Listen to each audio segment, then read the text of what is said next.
Sejam todos muito bem-vindos a mais um episódio do nosso podcast Concepções e Práticas Docentes na Era da Inteligência Artificial. E o nosso convidado de hoje é o professor Leandro Crestani.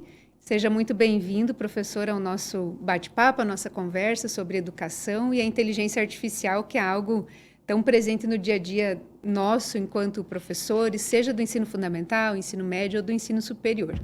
Então, o professor vai hoje compartilhar um pouco das suas experiências, utilizando, então, essas ferramentas no ensino. E, primeiramente, eu gostaria de que você, então, se apresentasse, falasse um pouco da sua experiência, da sua formação, e aí depois começamos, então, as nossas perguntas. Agradeço muito o convite, é uma honra estar participando desse podcast. Uma temática tão interessante, pensar que são outros sujeitos, outras pedagogias e outras ferramentas no processo de ensino. Eu sou Leandro Crestani, sou formado em História, tenho doutorado em História Contemporânea, sou pós-doutor em História e atualmente também fiz um pós-doutorado em Educação. E eu venho pesquisando muito essa questão do uso das tecnologias no ensino de História. Ou seja, como que as tecnologias digitais da informação e da comunicação, as popular TIDIC, elas impactam no ensino de História, principalmente nessa questão do negacionismo, no revisionismo histórico, que tenta falsear esse passado. Ótimo, então certamente teremos vários pontos, vários aspectos para serem discutidos e compartilhados, principalmente com os nossos colegas e com as pessoas que têm interesse, então, por esta área. E aí, como primeira pergunta, eu coloco para ti o desafio de falar sobre como a inteligência artificial pode tornar o ensino de história mais atrativo ou mais interativo para os alunos na atualidade, porque nós entendemos também que existe o perfil dos nossos alunos está em transformação também, da mesma forma como a sociedade. Então, na atualidade, como você vê o uso da IA nessa transformação? Eu tenho acompanhado algumas inteligências artificiais como Hello Story, é uma inteligência artificial onde o estudante ela pode conversar com alguns personagens históricos. Exemplo, Júlio César. Ela pode fazer um bate-papo, aprender com o personagem, com o Júlio César, da seguinte forma. Ela faz algumas questões sobre o período lá da Roma Antiga e ele vai respondendo. Ou conversar com algum filósofo sobre a Grécia Antiga. Então, assim, hoje a inteligência artificial eu vejo como uma ferramenta de apoio. Existem muitos profissionais que tentam criminalizar. Eu até brinco que o papel do professor futuramente, além do domínio do conteúdo, ele vai ter que ser programador também. Então, esse é um grande desafio.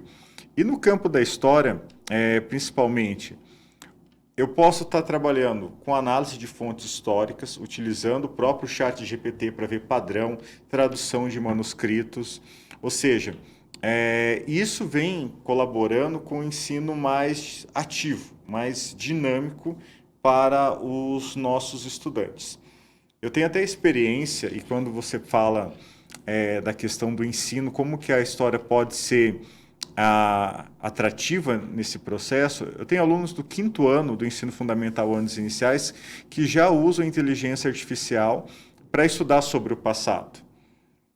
Tem algumas preocupações que nós temos que ter também, mas assim, eu posso estar usando os chatbots, que hoje tem bastante, principalmente nesses aplicativos, onde você tem interação com fatos históricos ou conversando com o personagem, a reconstituição de algumas imagens do passado, trabalhar com fontes, fazer o processo que eu gosto muito de restaurar através de inteligência artificial, dar cor para uma foto preto e branco, ou dar movimento para uma fotografia de um personagem. Então, existem inúmeras possibilidades hoje em dia. Nós vemos também, o nosso foco hoje é a educação formal em sala de aula, mas nós também vemos hoje um movimento que envolve esse ensino formal com outras instituições, e uma delas são os museus, que também têm estão atentos para essas novas tecnologias e também como forma de tornar esses espaços mais atrativos também para os nossos alunos, e entendo que os professores hoje estão percebendo essa dinâmica também, que é não somente esse ensino em sala de aula, mas o ensino fora também. E aí nós temos exemplos de realidade virtual ou realidade aumentada que hoje essas instituições também estão implantando e estão complementando aquilo que o professor já faz em sala de aula.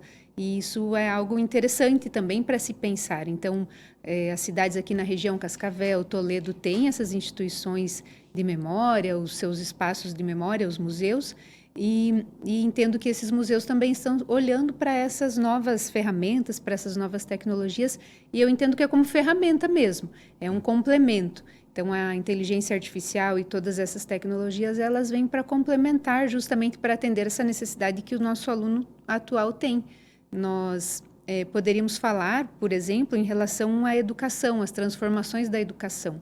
E como você vê a questão dessa transformação, ela está acontecendo no mesmo ritmo que a sociedade está se transformando, ou a nossa educação, ela está num ritmo um pouco mais lento, e o que poderia ser feito nesses casos?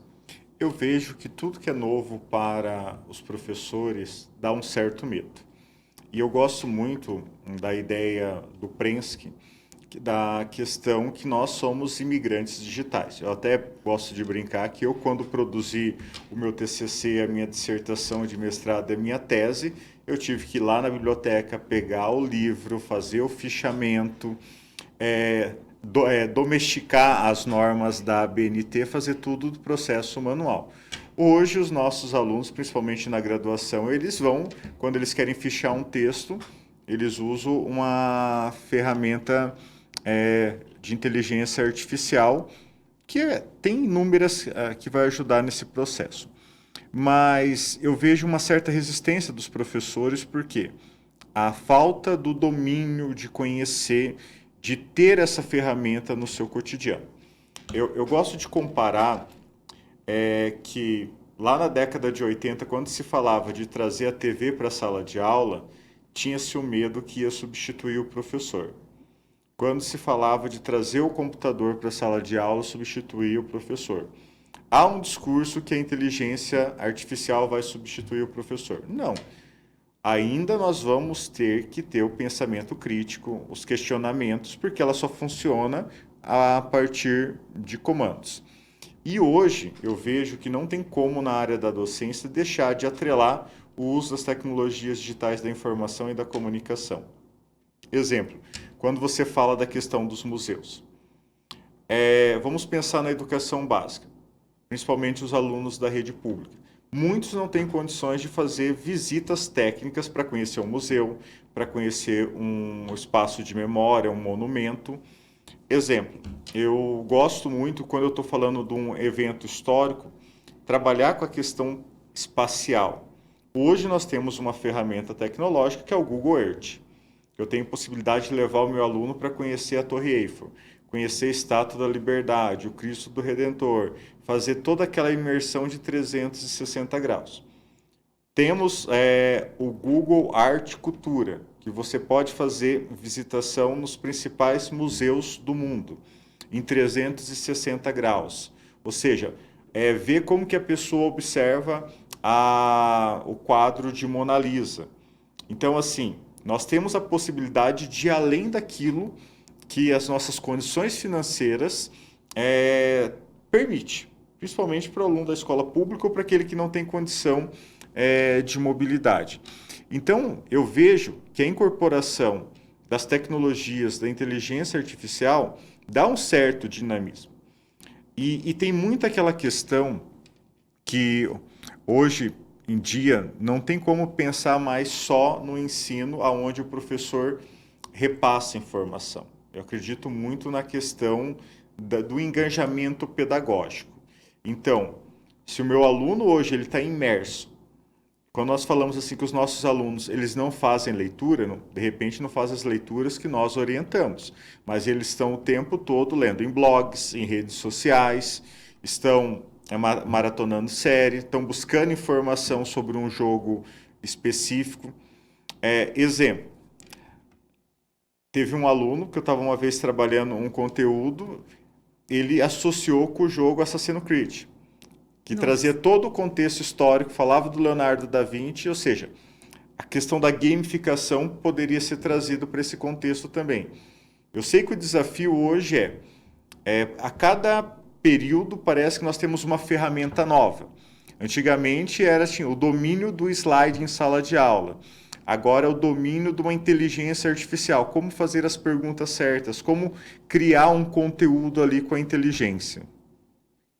É, a- São desafios que nós estamos vivenciando e a impressão que eu tenho particularmente é que essas mudanças estão acontecendo de forma mais rápida, né? Eu também sou da época do disquete ainda e eu me recordo, por exemplo, quando eu fiz o TCC, que os meus professores da graduação diziam, olha, a minha tese, o meu TCC, eu fiz manuscrito, se errasse uma palavra, tinha que reescrever a página toda.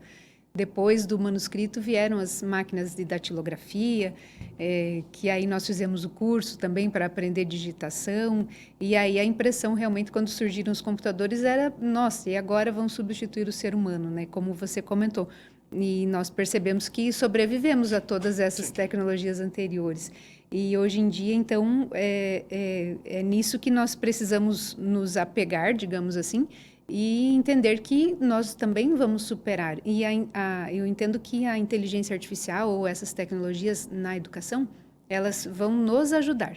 E nós precisamos entender que precisamos saber usar essas ferramentas. Então, medo de ser substituído, a dúvida, o medo existe e o medo é sempre em relação àquilo que nós desconhecemos, mas a partir do momento que nós, professores, soubermos usar essas ferramentas ou dominar, mesmo que seja somente a escrita de um prompt correto para que o chat sugira algumas atividades.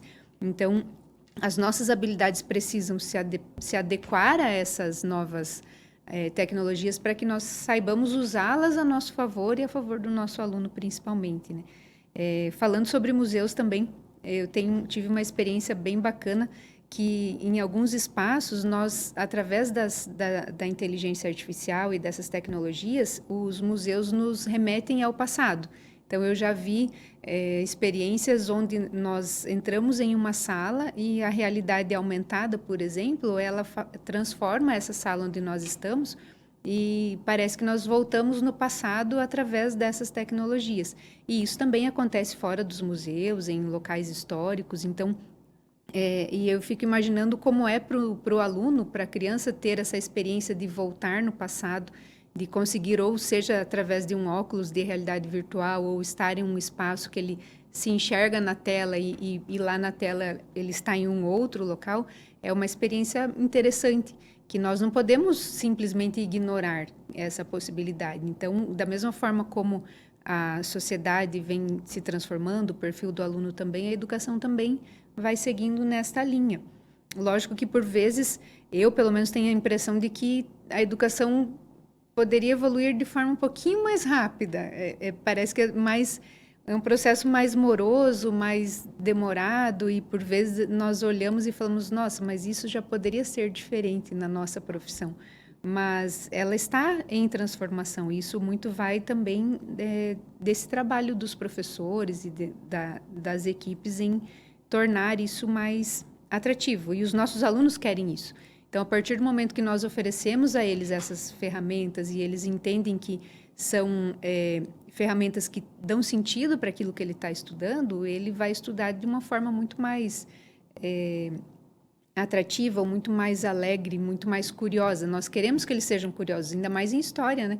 Eles precisam ter a curiosidade de entender os fatos do passado, mas, ao mesmo tempo, se nós ensinarmos história do mesmo jeito que nós aprendemos história, eles não vão ter o mesmo interesse, né? Então, isso é interessante nós pontuarmos. E eu até estava vendo alguns exemplos. A Unicamp, na Olimpíada Nacional de História desse ano, eles já adaptaram essa prova que eles fazem, essa competição, para o uso da IA, porque eles perceberam que não existe como ignorar ou fazer de conta que eles não sabem que os alunos vão utilizar a IA. Então, eles adaptaram toda a avaliação de uma forma que o aluno possa usar, como se fosse uma consulta, uma prova com consulta, mas, ao mesmo tempo, a avaliação ficou mais complexa. Então, vai explorar outras habilidades dos alunos através da permissão de usar a IA. Então, por exemplo, a primeira etapa da avaliação, eles fazem de forma online, à distância. Então, eles recebem com antecedência e, junto com o professor deles em sala, eles vão resolver aquelas questões, que são questões mais complexas, que eles podem usar a IA para isso, mas com esse acompanhamento do professor para que eles consigam, então, responder. Então, as avaliações estão mudando para que o nosso aluno também possa utilizar essas tecnologias.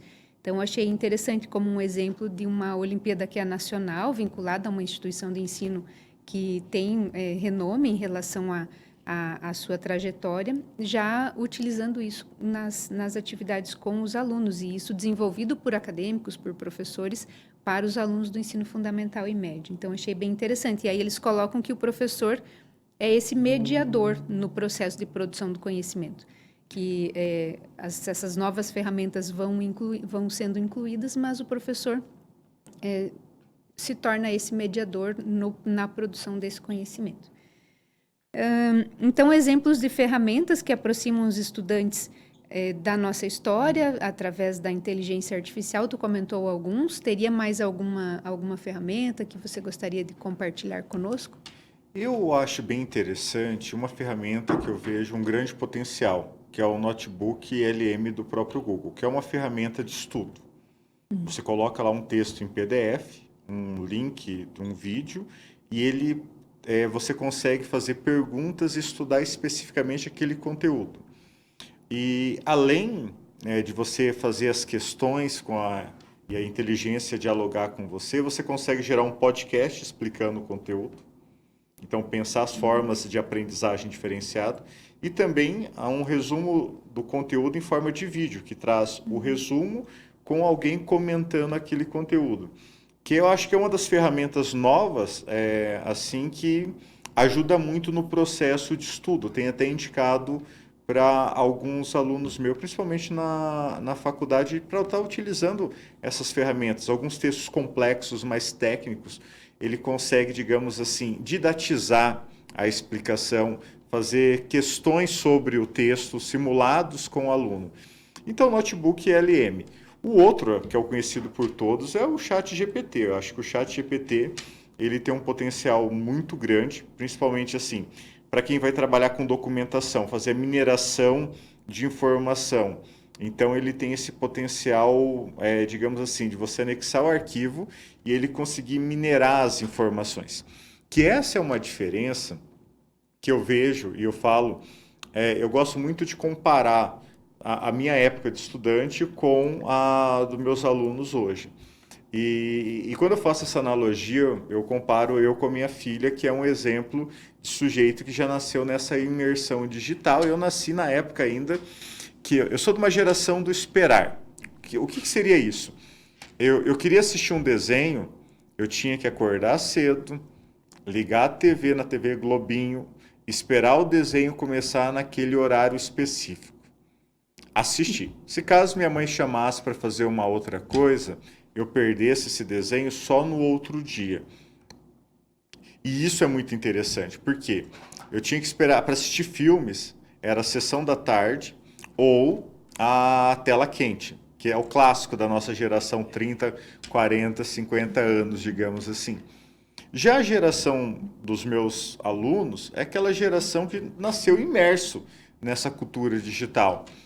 Ou seja, eles assistem a hora que eles querem, nas diversas plataformas de streaming, escolhe qual desenho, qual filme maratona na sequência que eles desejam.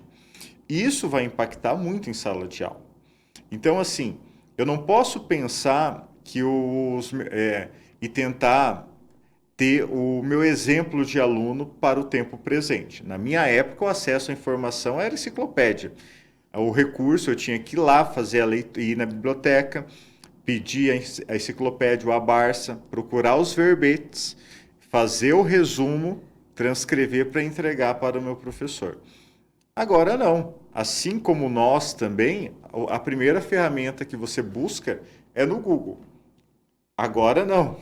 As crianças já vão no chat GPT, já vão em outras inteligências artificiais, isso os nossos próprios acadêmicos, ou seja, eles estão imersos, que já tem essa mineração da informação.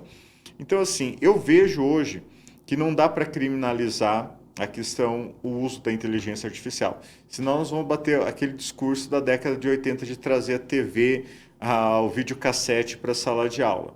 É saber como utilizar didaticamente essas ferramentas e ensinar também a questão de um uso mais crítico em relação à inteligência artificial. Porque ela ajuda na busca da informação, mas o senso crítico de saber se aquela informação é real ou não, isso cabe à mediação do professor para que o aluno também entenda que aquela fonte pode ocorrer erro, que ela não é 100% confiável. Seria aquela frustração pedagógica também, né? Que o aluno também precisa entender que a mesma inteligência artificial não tem todas as informações ou nem sempre ela está 100% correta. Então, isso, acho que nós também precisamos, ao mesmo tempo que nós estamos aprendendo a utilizar essas ferramentas, também ensinar o nosso aluno a utilizá-la de forma correta.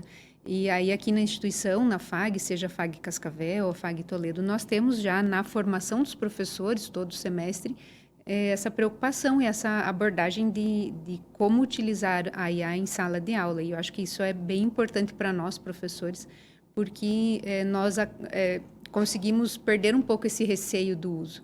Eu, por exemplo, tinha sempre medo, não é medo a palavra, mas parece que era errado usar o ChatGPT ou outras ferramentas para auxiliar na preparação das minhas aulas.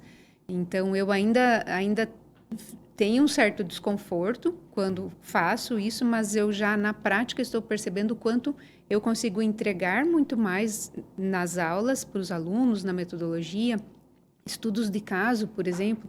Então, eu consigo elaborar estudos de caso diversos a partir de um prompt que eu passo as orientações para o chat e ele elabora os casos com as informações e no formato que eu desejo, e eu consigo levar isso para os alunos e diversificar muito mais a sala de aula do que se eu fosse elaborar um estudo de caso. Então, nesse sentido, a IA nos auxilia muito. Questões, por exemplo, para o ENAD, que nós temos na graduação, turmas que estão se preparando para o ENAD, também nós temos formação na instituição para nos auxiliar nesse processo de elaboração de questões para o ENAD. Então, é um trabalho, uma ferramenta que auxilia o nosso trabalho em sala de aula nessa preparação. Ao invés de eu procurar em inúmeros sites essas informações, reunir, selecionar, eu consigo, através de um prompt bem elaborado, com um objetivo explícito, o aluno, qual é a faixa etária ou qual é o curso, ele consegue trazer isso de forma mais rápida. Lógico que eu sempre preciso fazer a revisão antes, mas facilita esse trabalho de preparação das aulas e traz muito mais qualidade para a execução dessas atividades em sala de aula. Então, aos poucos, aí eu falo por mim, eu estou acostumando com essa ideia de que não é algo errado, que traz mais qualidade para aquilo que eu ofereço para os meus alunos. Então, eu, enquanto professora, eu aplico a metodologia, eu aplico a atividade em sala de aula, eu acompanho, eu tiro dúvidas, eu incentivo, eu instigo para que ele pense sobre isso. E a preparação, então, fica mais fácil e eu ofereço, então, mais qualidade para aquilo que eu estou levando para a sala de aula. Então, eu entendo que são ferramentas que nos auxiliam. Por isso, também concordo que não seremos substituídos pela inteligência artificial. Não, é igual quando você fala, o que muda? Não é a resposta, é a forma de fazer a pergunta. Eu tenho que ter uma pergunta elaborada, eu tenho que saber criar um prompt com as informações precisas para chegar àquele resultado. Se eu fazer perguntas genéricas, eu vou ter uma resposta genérica. Então, essa capacidade que o professor estimular o aluno a ter o senso crítico do questionamento que vai ser o diferencial. É da mesma forma quando a gente passa questões norteadoras para análise de um texto. Então, vai ter que ter essa capacidade do questionar. Eu lembro muito do comercial do canal Futura. O que move o mundo não são as respostas, são as perguntas. Então, nós vamos ter que continuar nesse exercício de fazer os questionamentos. Porque, vamos pensar, eu tenho uma experiência da pesquisa do doutorado.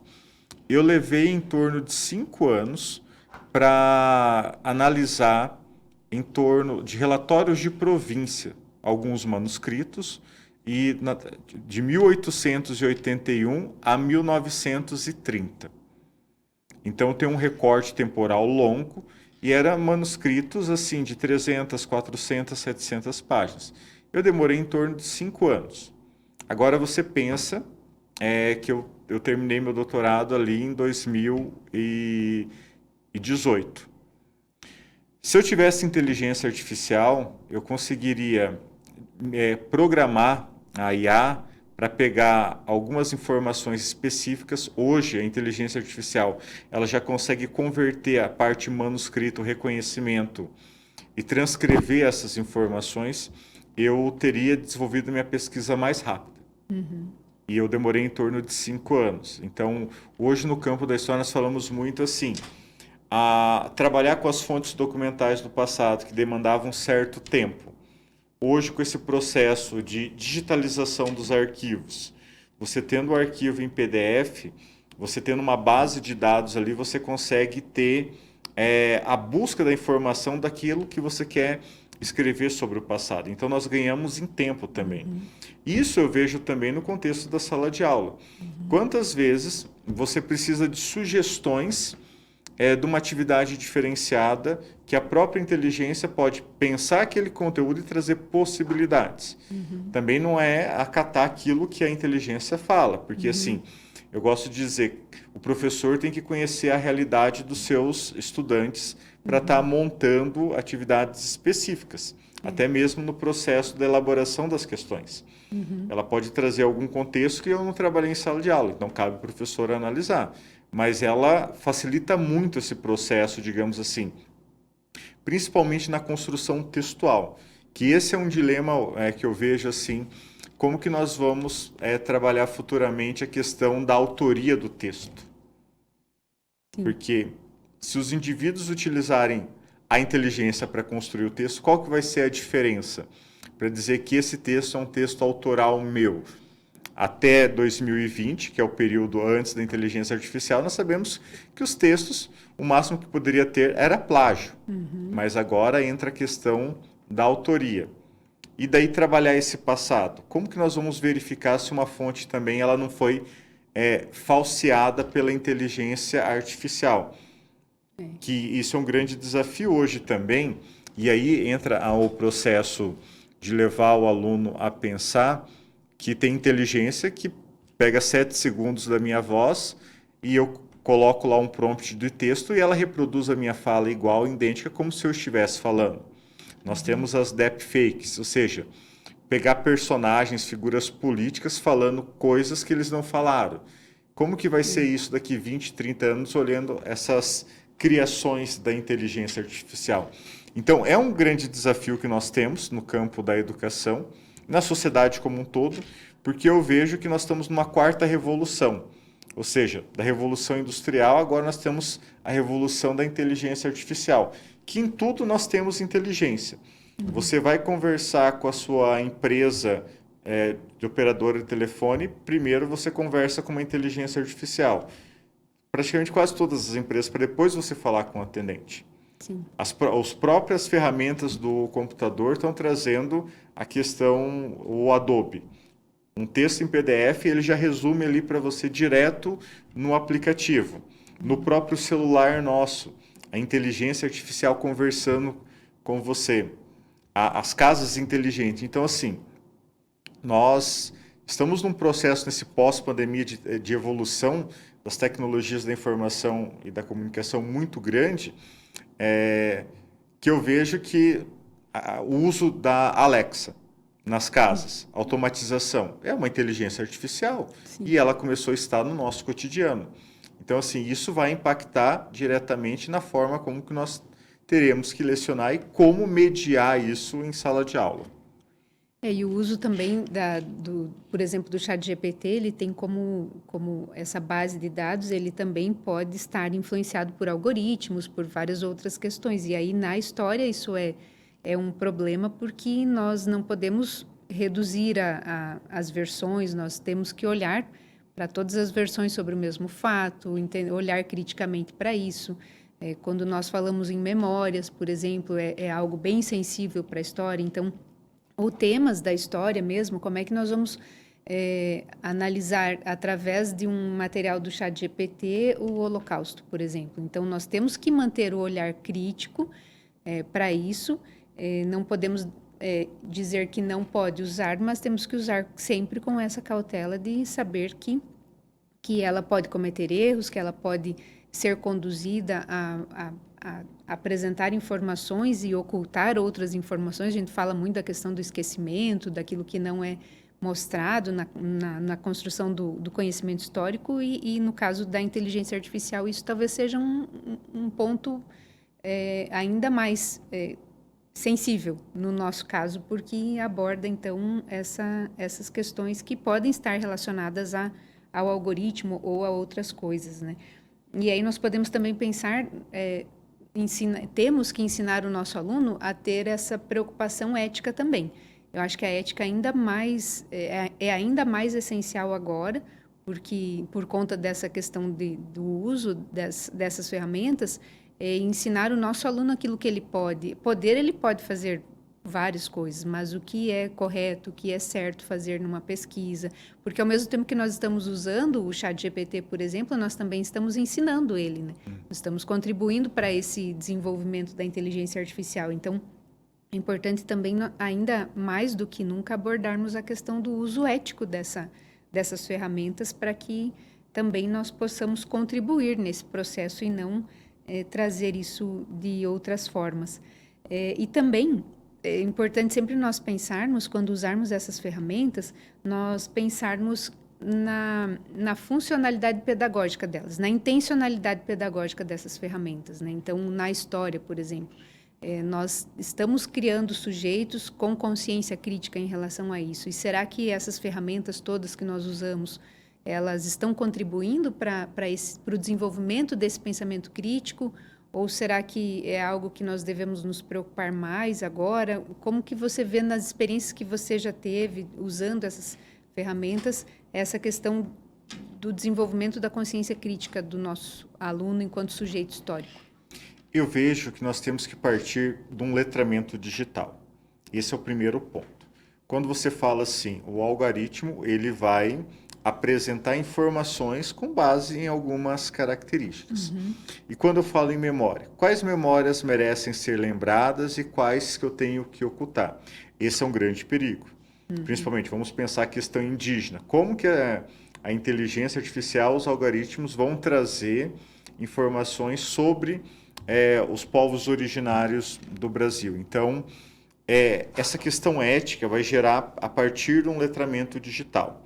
Eu tenho que ensinar o meu aluno a buscar informação, a confrontar esses dados e não acreditar tudo aquilo que está no universo das redes sociais, porque se você for pegar nas redes sociais, quando você fala dos algoritmos, ela trabalha com a atenção do sujeito. Então, assim, quanto mais polêmico um conteúdo, quanto mais debate o conteúdo de um post gerar, mais é a tendência dele se replicar para indivíduos. Sem contar das bolhas digitais que surgem.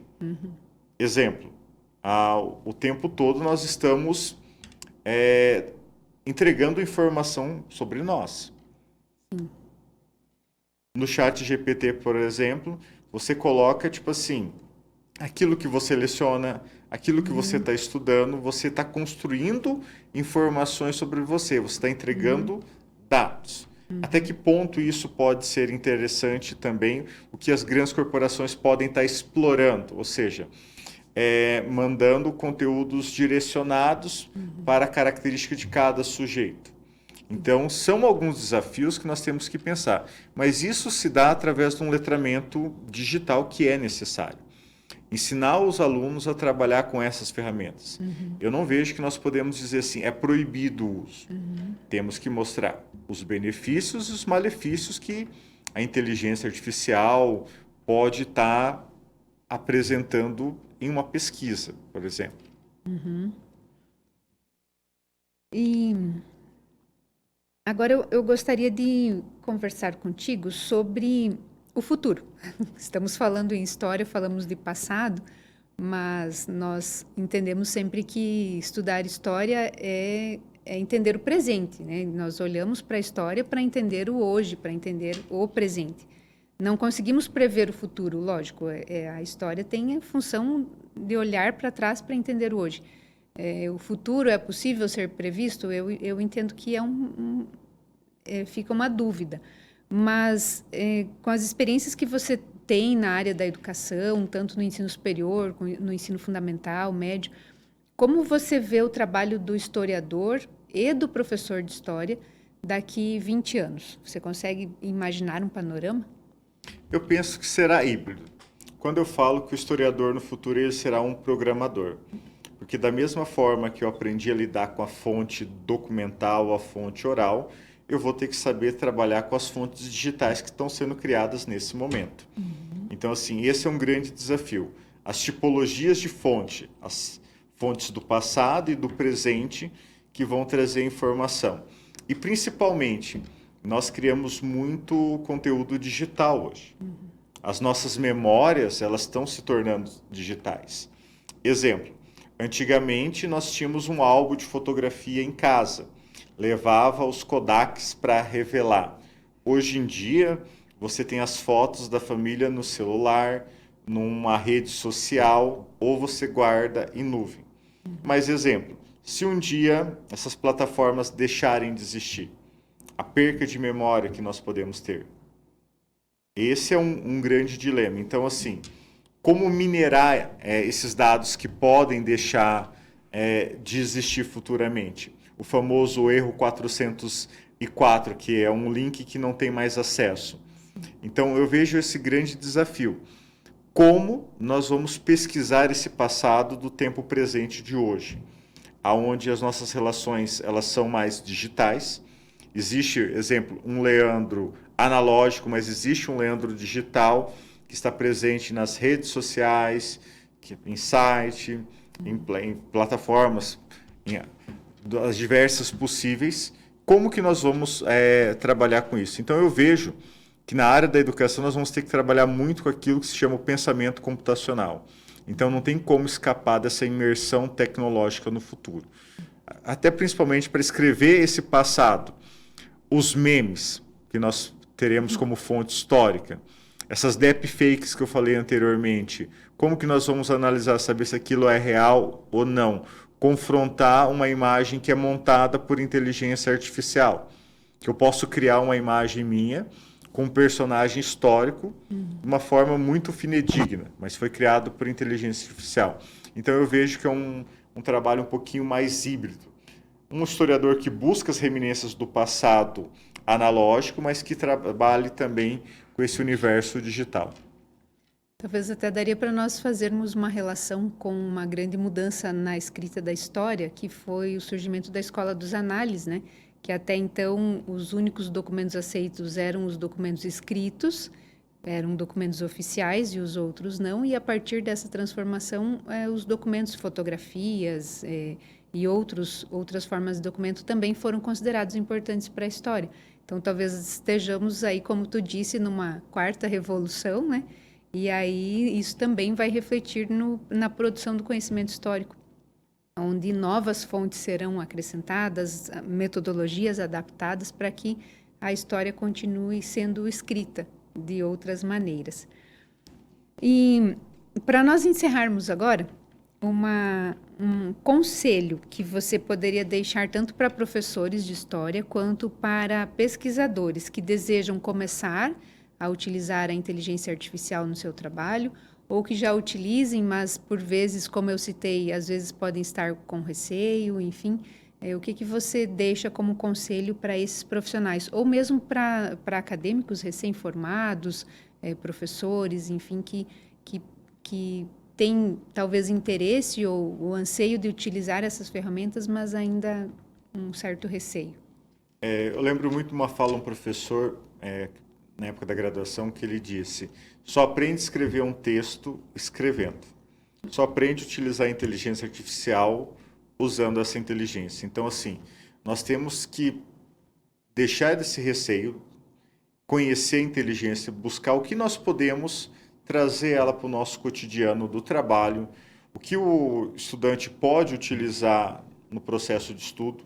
Exemplo, quando eu falei do notebook LM, hoje eu vejo uma das ferramentas de estudo fenomenal, aonde você cria um podcast. Nós temos uma geração que está o tempo todo com fone de ouvido, que pode estar no trajeto do trabalho para a faculdade ou da faculdade para casa, escutando a discussão de um texto do qual está estudando, mas tem que aprender a utilizar. Até porque eu gosto muito de um pensamento do Miguel Arroyo, são outro sujeito, outras pedagogias. Eu não posso pensar que a forma que eu aprendi há 30 anos atrás na escola é a mesma que eu ensino para os meus alunos, porque esse é um grande desafio. São outro sujeito com outras perspectivas, com uma característica de atenção diferente da que eu tinha, daquele que ficava sentado, enfileirado, que o professor era o único que dominava o conteúdo. E hoje eu vejo o professor como mediador desse processo. Então, assim, esse é o desafio da busca também pelo conhecimento e saber dominar essas ferramentas. Eu não posso ter a inteligência artificial dando aula para mim. Eu tenho que pensar que ela é uma ferramenta que pode ajudar no meu planejamento, numa melhora da didatização das minhas aulas, de dar sugestões de como eu posso melhorar um slide, de como que eu posso construir um infográfico em relação a alguns conteúdos mais complexos. Como que eu posso levar, até pensar sugestões assim, de problemas de aprendizagens e as soluções que ela pode me trazer em relação ao que eu percebi em sala de aula. Então, só vai aprender a usar a ferramenta usando e tem que perder esse medo. Muito bem. O professor gostaria de compartilhar mais alguma experiência, mais algum aspecto que talvez não tenhamos conversado ainda? Fique à vontade.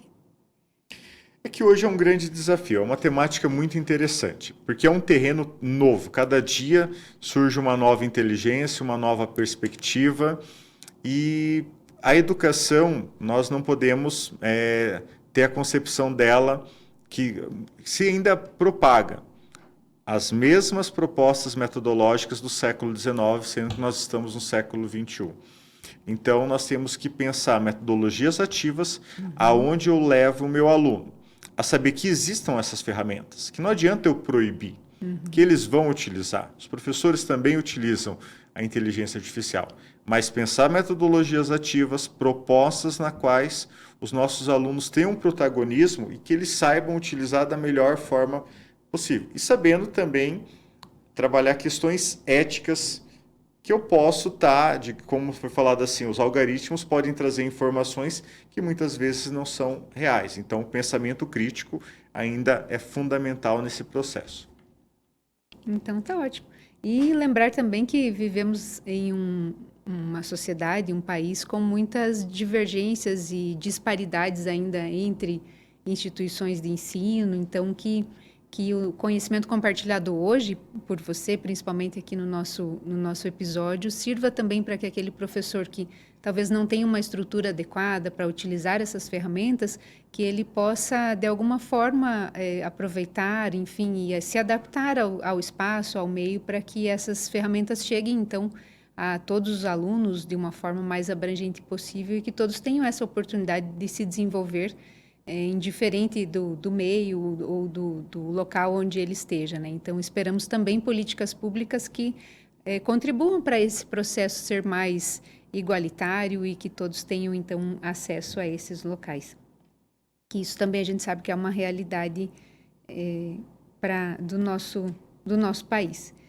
Então, eu agradeço, professor, a sua contribuição, a sua presença aqui hoje no Centro FAG, compartilhando da sua experiência e todo o seu conhecimento, e é um conhecimento teórico e prático também. Isso eu penso que é importante sempre nós trazermos pessoas que compartilhem também da prática, porque é também uma dificuldade que nós vemos muitas vezes na teoria, parece que funciona, quando vamos para a prática, aí as dúvidas surgem. Então, que esse material também sirva para outros professores, outros profissionais, se inspirarem e levarem, então, essas ferramentas e essas atividades para o seu dia a dia de sala de aula. E aí, então, encerramos aqui com o nosso agradecimento ao professor. Encerramos mais esse episódio, então, do nosso Concepções e Práticas Docentes na Era da Inteligência Artificial.